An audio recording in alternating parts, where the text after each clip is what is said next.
롯데정밀화학입니다. 네, 롯데정밀화학. 이제 뭐 최근에 화학 관련된 이런 멘트가 붙어 있는 이런 종목군들 얘기가 많이 나와주고 있는데 어떻게 고를 하시겠어요? 스탑 하시겠어요? 네, 롯데정밀화학 제가 오늘은 고 드리도록 하겠습니다. 이건 뭐 비콘가요? 미들고 하도록 하겠습니다. 항상 애매한 미들고. 애매할 땐 미들고. 네, 그렇습니다. 또 나래루키는 또 어떻게 생각하시나요? 저도 오늘 고를 드리겠습니다. 이건 뭐 매수하는 공가요? 저도 중간고. 이러다가 한 아니. 500까지 고가 나오겠는데. 그러니까요. 자꾸 범위가 많아지고 있어요. 보유 스탑도 있었고요. 그쵸? 어제 막 새로운 신조어들이 좀 탄생하고 있는데 일단 두 분이 고를 외쳐주셔서 좀 이슈가 좀 겹치지 않을까라는 생각은 들고 있지만 한번 본격적으로 얘기 들어보도록 하겠습니다. 네, 롯데정밀화학 같은 경우에는 사실 1분기 실적은 전년 대비에 비해서 좀 마이너스 퍼센트가 좀 나왔어요. 매출액은 일단 3천억 원대 3,266억 원 나왔고요. 그래서 전년 대비해서 2.7% 좀 하락한 추세였고요. 영업이익은 377억 원으로 전년 대비 무려 20%대 하락한 모습을 보였습니다.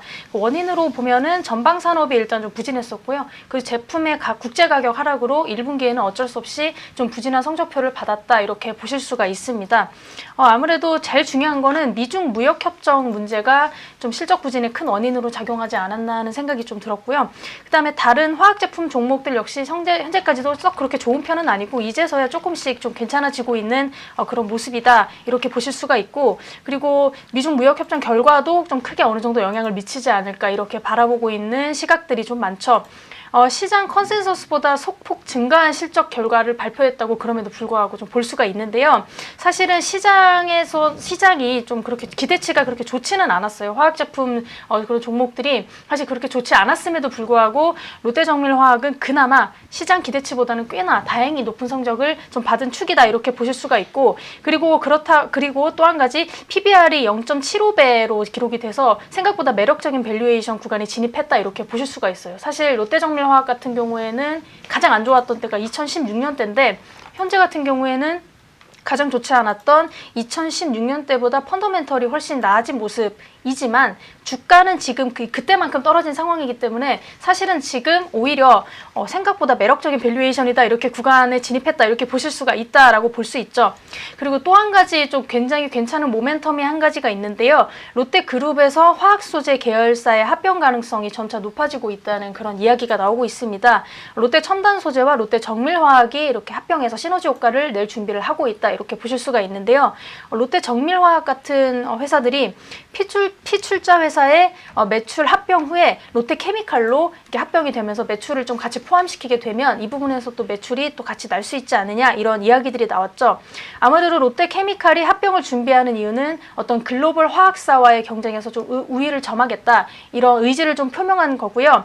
최근 화학업체의 업황이 좀 나빠지게 되면서 롯데케미칼의 수익성이 좀 낮아졌는데 아무래도 좀 합병을 통해서 수익성에 대한 어떤 회복 그런 의지를 좀 드러낸 것이 아닌가 이렇게 이야기가 나오고 있습니다. 사실상 롯데케미칼의 라이벌은 경쟁사는 LG화학이죠. 근데 LG화학한테 이제 업계 1위를 내준 지 좀 오래됐고 롯데케미칼은 그동안 석유화학이 집중이 되어 있습니다. 그래서 아무래도 화학 업계가 좀 불안정하다 보면 그런 불황이 그대로 노출된 모습을 그동안 쭉 보여왔는데 LG화학 같은 경우에는 석유화학 외에도 뭐 전자 기초 소재, 그다음 전기차 배터리, 바이오 쪽으로도 이렇게 사업이 좀 다양화되어 있었기 때문에 화학적 업황이 좀 불황이 있었다고 해도 다른 쪽으로도 좀 상쇄할 수 있는 그런 능력이 좀 됐었는데 롯데케미칼 같은 경우에는 그렇지를 못했죠. 하지만 다음 달 9일에 신동빈 회장이 미국 공장 준공식을 앞두고 있는 상황에서 롯데케미칼을 세계적인 회사로 키우겠다 이런 의지를 표명한 만큼 좀 롯데에서는 어떤 행보를 보일지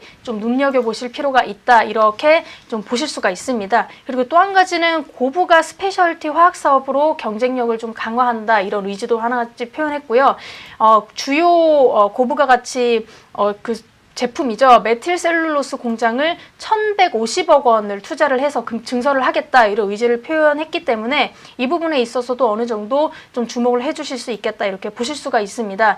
신규 증설이 말씀드렸다시피 1,150억 원대고요. 이 정도 규모 투자를 해서 울산 사업장 내에 2019년 2분기부터 진행되면서 2020년 4분기까지 완료될 예정이라고 합니다.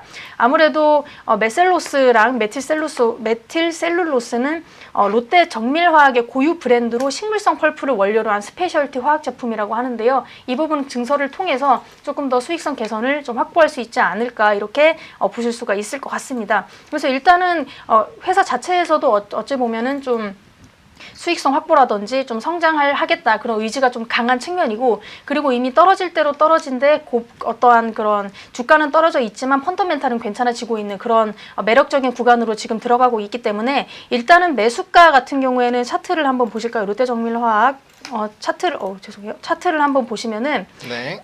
약간 조정이 약간 들어갔다가 다시 한번 상승하는 기색을 조금 보여주고 있는데요. 사실 지금 좀 현재 같은 경우에는 46,000원대로 저는 매수가를 잡아드렸었는데 지금 현재가에서도 좀 매수는 가능하실 것 같습니다. 그래서 1차적으로 53,000원까지 목표가 잡아주셔도 좋을 것 같고요. 손절 라인은 45,000원대로 잡아드리도록 하겠습니다. 네, 53,000원 그리고 손절 라인 43,000원 라인대로 좀 말씀을 해주셨고요.